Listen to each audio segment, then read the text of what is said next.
Baik, kita lanjutkan cerita kita tadi. Sampai di mana ya tadi?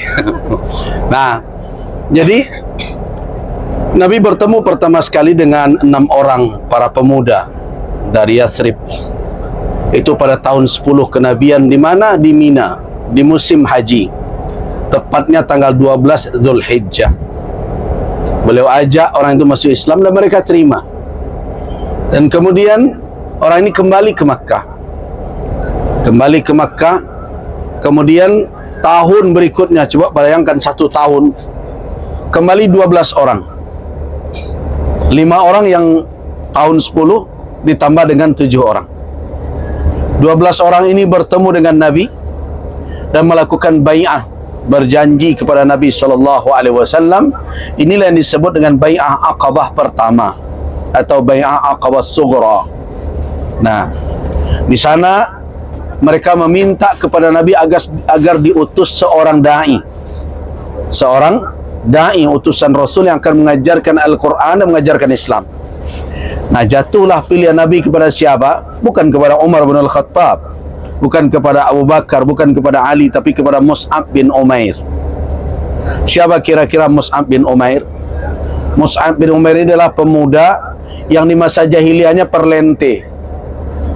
Penampilannya, gayanya anak mama lah kira-kira. Nah, anak mama. Nah, berpakaian begitu bagus, penampilannya berkelas. Nah, sehingga tutur bahasanya juga, tutur katanya menarik dan sebagainya. Tetapi di balik penampilan seperti itu ternyata dia punya tekad yang kuat. Ketika dia masuk Islam, ya, ketika dia masuk Islam, ibunya tidak setuju. Dipaksa oleh ibunya untuk meninggalkan Nabi, meninggalkan Islam. Dia tidak mau. Kemudian dia menghindar untuk berhijrah ke Habasyah. Tetapi di tengah jalan tertangkap oleh para pengawal yang algojo yang dikirim oleh ibunya, dibawa pulang dan dikurung. Akhirnya setelah dikurung sekian lama, dia berkata, "Ya Umma, wahai ibu, selama ini engkau kenal anakmu lembut, anakmu lunak dan berbagai macam. Tapi kalau engkau tetap tahan juga saya seperti ini, saya khawatir engkau bertemu anakmu bagaikan singa yang tidak bisa engkau kendalikan. Karena itu biarkanlah saya dengan iman saya." Akhirnya ibunya melepaskan, tapi dengan syarat, kalau kamu tetap ikut Muhammad, ada catatannya. Apa itu? Seluruh fasilitas apa saja yang selama ini engkau peroleh dariku, tidak boleh lagi engkau pergunakan. Pakaian seluruhnya. Nah, itu Mus'ab bin Umair, seorang yang berpenampilan serba wah, melepaskan dunianya secara keseluruhan karena Islam. Dia rela, dan dialah yang diutus oleh Nabi. Jadi da'i, tampaknya pilihan pertamanya seorang da'i itu, di samping punya wawasan dan keilmuan, harus tahan dengan godaan dunia. Nah, itulah Mus'ab, itulah da'i pertama Rasul. Jadi kalau orang bertanya siapa da'i resmi pertama Rasulullah, adalah Mus'ab bin Umair Al-Abdari.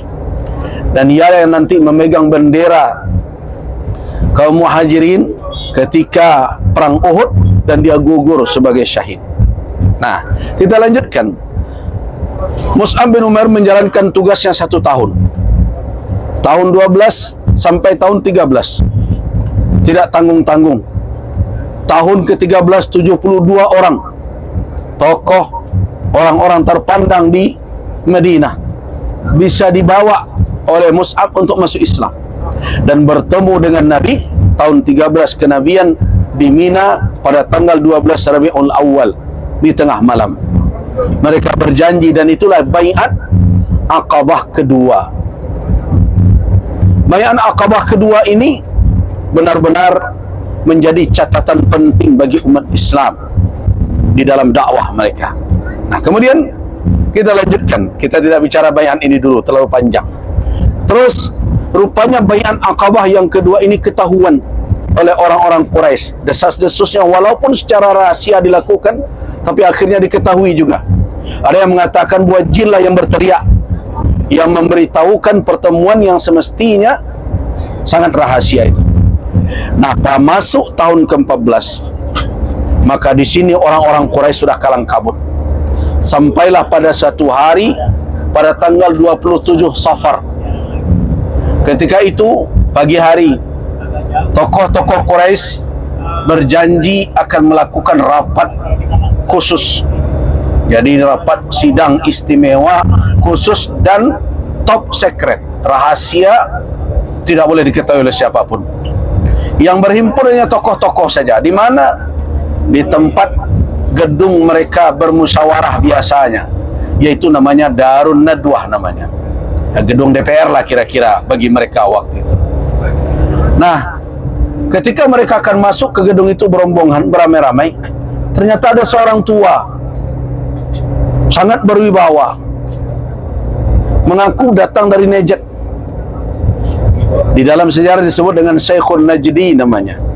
Nah, orang tua ini membujuk tokoh-tokoh Quraisy agar mengizinkan dia masuk, karena dia peduli dengan masalah yang dihadapi oleh orang Makkah, oleh kaum musyrikin itu. Seandainya ia diberi kesempatan untuk ikut rapat, ikut musyawarah, mungkin dia akan memberikan solusi dan usulan. Karena kepintaran dia merayu, dan di dalam sejarah dikenal itu adalah jelmaan iblis yang menjelma menjadi orang tua itu dan membujuk tokoh Quraisy agar melibatkannya di dalam musyawarah tersebut. Masuklah dia bersama para tokoh-tokoh kabilah pimpinan Quraisy ketika itu. Lengkap hadir ketika itu. Hadir Abu Sufyan, panglima Quraisy. Hadir Abu Jahal, hadir Abu Lahab, hadir Abu Bakhtari, hadir Abul Aswad. Pokoknya segala Abu lengkap ketika itu. Abu Gosok aja yang tidak muncul. Nah, hadir semua. Nah, di dalam musyawarah itu muncullah ide. Jadi kalau nanti membaca surah Anfal, nah, akan bertemu di situ. Idh yamkuru bikal ladzina kafaru. Ketika orang-orang kafir membuat makar, perencanaan jahat untuk membunuh, menghancurkan. Apa opsi mereka? Opsi mereka adalah mengusir Nabi, menahan Nabi, atau memenjarakan, atau membunuh. Jadi opsi pertama ada yang mengatakan, sudah, kita usir saja dia. Kalau dia sudah tidak ada di Makkah ini, kita istirahat dari masalah dia, tidak kita fikirkan lagi. Tapi orang tua jelmaan iblis tadi berkata, hadza laisa birra'i. Ini bukan pendapat yang benar. Kenapa? Kalian kan tahu bagaimana manisnya mulut Muhammad, bagaimana kalimat-kalimat yang dia ucapkan bagaikan sihir menawan orang. Dia katakan bahwa Al-Quran adalah kalimat-kalimat sihir.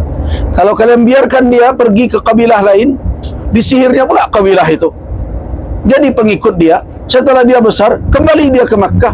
Nah, pekerjaan kamu belum selesai, malah kalian membiarkan lawan menjadi besar. Akhirnya kata tokoh Quraisy, iya juga ya pendapat ini. Akhirnya ditolak itu usulan pertama. Usulan kedua, kalau begitu kita tangkap dia, kita kurung, kita penjara. Apa kata jelmaan iblis tadi? Hadza laisa birra'i. Itu bukan pendapat yang benar. Kenapa? Kalian kan tahu bagaimana militannya para pendukung Muhammad. Dimanapun kalian kan kurung dia, mereka akan mati-matian untuk mengeluarkannya, melepaskannya. Dia akan bicara lagi di tengah orang banyak. Masalah kalian belum selesai. Akhirnya iya juga. Akhirnya mengusullah Fir'aunnya umat ini. Fir'aunnya umat ini siapa? Abu Jahal.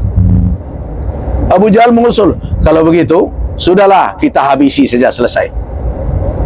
Kita bunuh, selesai masalah kita. Semua orang cemas mendengar usulan Abu Jahal. Kenapa? Ya Abu Jahal, kalau itu dilakukan, engkau mengobarkan perang saudara di kota Makkah. Kata Abu Jahal, jangan dulu, jangan dipotong dulu. Nah, bagaimana maksudnya? Nah, kalau kita khawatir akan ada tuntut balas yang dilakukan oleh keluarga Muhammad, yaitu Bani Hashim dan Bani Muttalib, maka caranya apa? Kita ambil para pemuda dari setiap kabilah. Seluruh pemuda itu harus terlibat di dalam pembunuhan, sehingga darah Muhammad itu boleh dikatakan berserakan pada setiap kabilah.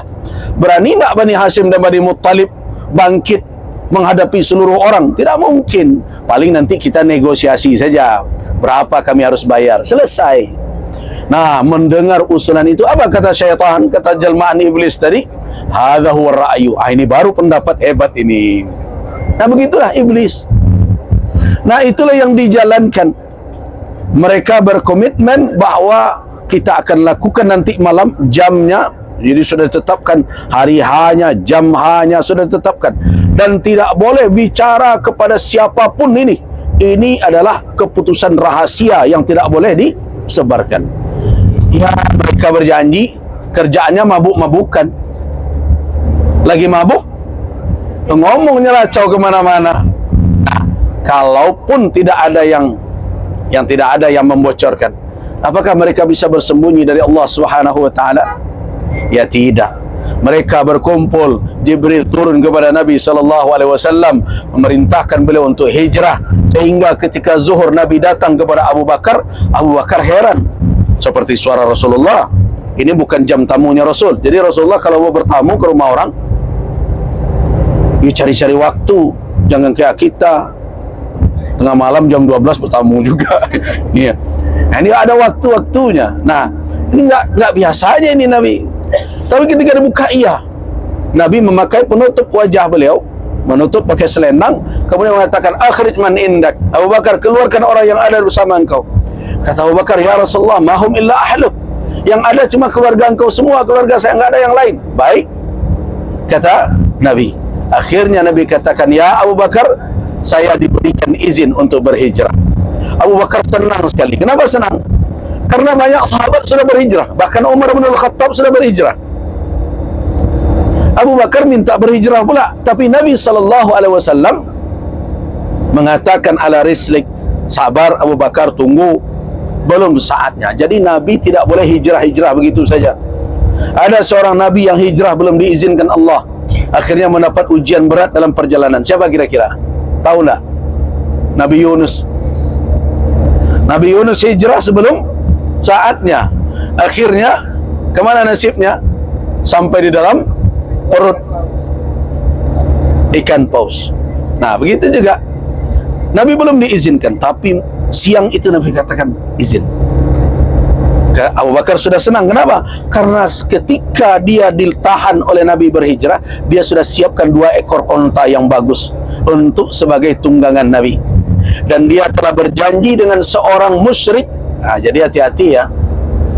Jadi catatan juga, kadang kita sebagai seorang muslim memegang janji itu susah. Orang non muslim kadang-kadang pandai memegang janji. Semestinya orang beriman lebih kuat memegang janji. Namanya adalah Abdullah bin Uraiqat namanya. Abdullah bin Uraiqat diserahkan amanah oleh Abu Bakar, ya, agar memelihara 2 ekor unta, dan tiba saatnya diberitahu akan datang ke tempat yang telah ditetapkan. Tapi dengan catatan dia tidak boleh membukakan rahasia perjalanan. Dipegang oleh Ibnu Uraiqat. Nah, ketika itu Nabi kembali dan malamnya terjadi pengepungan. Nah, itulah ceritanya. Ketika para pemuda mengepung rumah Nabi SAW, beliau sedang tidur. Kemudian beliau minta Ali bin Abi Thalib untuk memakai selendang beliau, sehingga orang mengira masih ada Nabi di dalam, padahal Nabi sudah keluar, sambil membaca, wa ja'alna min baini aydihim sadda wa min khalfihim saddan fa aghsaynahum fa hum la yubsirun. Nah, cerita ini hafal biasanya, ayatnya dihafal pula. Untuk apa? Biasanya dipakai kalau ada razia polisi, baca ayat itu katanya. Jadi kegunaan ayat untuk itu saja yang banyak. Nah, ini aduh. Padahal ayat mestinya difahami sebagai petunjuk dan hidayah, itu yang utama ya. Nah, kita lanjutkan. Kemudian malam itu Nabi keluar. Para pengepung beliau tidak menyadari, dan beliau pergi ke rumah Abu Bakar As-Siddiq. Kemana Nabi mengarah? Bapak dan Ibu, kalau kita lihat peta Jazirah Arab, Madinah itu berada di utara Makkah, tapi Jabal Sur tadi berada di selatan kota Makkah. Di selatan kota Makkah, bukan di utara. Nah, berarti apa? Nabi membuat strategi dalam perjalanan. Nah, pertanyaannya, ada pertanyaan jamaah. Satu kali saya kira jamaah itu cerdas bertanya, Buya, kenapa sih Tuhan membuat nabinya susah payah begitu? Kenapa tidak didatangkan saja borak kayak malam Isra Mi'raj? Nabi dinaikkan, diterbangkan, selesailah sampai di Madinah dalam sekejap, urusannya sudah. Nah, ternyata tidak begitu. Nah, itulah makanya perlu kita fahami bahawa di dalam kehidupan ini ikhtiar itu tidak boleh. Ikhtiar itu tidak boleh kita tinggalkan untuk mencapai suatu keberhasilan. Seorang nabi yang diperkuat dengan mukjizat, dilindungi oleh Allah Subhanahu wa taala, ma'sum, tetap saja disuruh untuk berjuang. Nenda. Sebagian umat Islam malah katanya mengandalkan doa, tapi berusaha malas, mana bisa. Gitu. Jadi ini yang perlu kita renungkan. Akhirnya malam itu Nabi SAW menuju ke Jabal Sur, dan Abu Bakar telah membagikan tugas kepada keluarganya. Siapa yang akan memantau perkembangan Makkah, siapa yang akan mengantarkan akomodasi, konsumsi, siapa yang akan menyiapkan perjalanan dan berbagai macam. Nah, disitulah bertugas Abdullah, Asma, termasuk juga Amir bin Fuhairah, pembantu dari Abu Bakar As-Siddiq. Setelah 3 malam, akhirnya Nabi turun dari gua. Jadi 3 malam. Nah, coba bayangkan, selama 3 malam itu Nabi sudah membuat strategi, yaitu Abdullah memantau perkembangan Makkah. Setelah malam larut, dia datang ke gua bersama dengan Amir bin Fuhairah, penggembala Abu Bakar, budaknya Abu Bakar, Amir bin Fuhairah. Kemudian setelah itu membawa kambing lagi untuk diperah air susunya, dan disusun lagi kambing jalannya di mana, orang di mana. Kambing ditempatkan di belakang, orang di depan.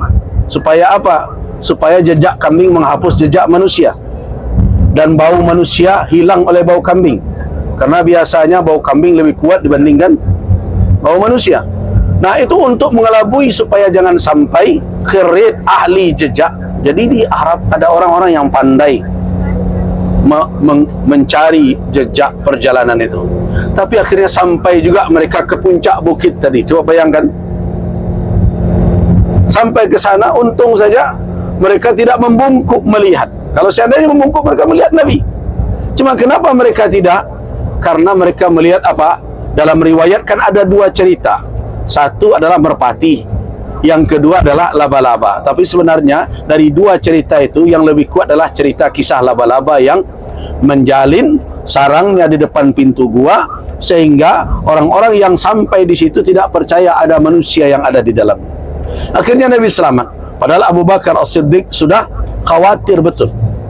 Makanya di dalam Al-Quran dinukilkan oleh Allah, la tahzan. Bagaimana pendapat engkau? Athanis nain fil ghar, 2 orang berada di dalam gua dan Allah yang ketiga. Jangan engkau bersedih, sungguhnya Allah bersama kita. Begitulah selamat Nabi dan turun. Ketika Nabi turun di kaki bukit, apa yang terjadi? Nah, ini menarik. Datanglah Abdullah bin Uraiqat membawa 2 ekor onta. Abu Bakar pilihkan yang terbaik dari 2 ekor onta. Ya Rasulullah, irkab. Rasulullah, ini tunggangilah oleh engkau onta ini. Kata Rasul, baik Abu Bakar, bis saman. Harganya berapa? Kata Abu Bakar, tidak ya Rasulullah, ini sudah saya sediakan untuk engkau, untuk kita berjalan. Kata Nabi, la, tidak, bis saman. Jelaskan harganya berapa? Kata Nabi, saya harus bayar. Nah, coba bayangkan pemimpin perjalanan begitu, dan Abu Bakar tulus menyediakannya. Ini untuk engkau ya Rasul. Tapi Nabi tetap saya tidak mau kecuali beliau bayar itu. Berapa itu onta? Hari ini banyak pemimpin yang mengaku-ngaku ya, mengikut Rasul, serah jabatan saja belum, rumah dinas, mobil dinas sudah carinya kemana-mana, diminta. Nah, ini jadi perenungan bagi kita. Nah, begitu Nabi SAW memberikan contoh bahwa pemimpin itu tidak mau istighlal, mengeksploitasi. Walaupun orang terkadang tulus, tapi harus jadi contoh. Bukan tidak boleh menerima hadiah, Rasulullah menerima hadiah, tetapi tidak seterusnya demikian. Ada momen-momen Nabi menunjukkan bahawa seorang pemimpin punya kehormatan. Nah, itulah yang akhirnya ditunggangi oleh Rasul, dan ketika bekal beliau akan diikatkan ke unta itu, ternyata Asma putri Abu Bakar kelupaan membawa tali. Dia kenapa diikat ini ke unta? Akhirnya dia lepaskan sabuk ikat pinggangnya, kemudian dia belah dua. Sebelah dia pakai untuk mengikat makanan di unta Nabi, sebelah lagi dipakai untuk mengikat pinggangnya, untuk tali bajunya. Akhirnya terkenalah dia dengan gelaran Dzatun Nitaqain, wanita punya dua helai ikat pinggang. Nah, itulah Asma binti Abi Bakar yang kemudian menikah dengan Zubair bin Awwam. Bapak dan ibu-ibu jemaah rahimakumullah, setelah itu Nabi melakukan perjalanan siang dan malam. Ketika siang beliau menghindar dari jalan yang biasa, ketika malam baru beliau tempuh jalan yang biasa. Begitulah sampai tanggal 1 Rabiul Awal beliau berangkat, tanggal 8 Rabiul Awal beliau sampai di Quba 8 hari. Kita berapa lamanya kemarin? 2 jam. Nah, coba renungkan. Jadi kalau hari ini kita mendapatkan sedikit ya beban untuk menjalankan tugas kita sebagai muslim, sebagai hamba Allah, itu jauh dari ringan sebenarnya, sangatlah ringan. Sedangkan dahulu untuk mempertahankan keimanan supaya bisa sujud dengan nyaman dan tenang, perlu harus mengorbankan bahkan nyawa sekalipun.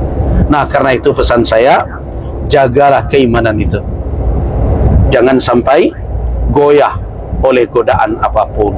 Demikian kita sampai di area di dekat Padang Arafah.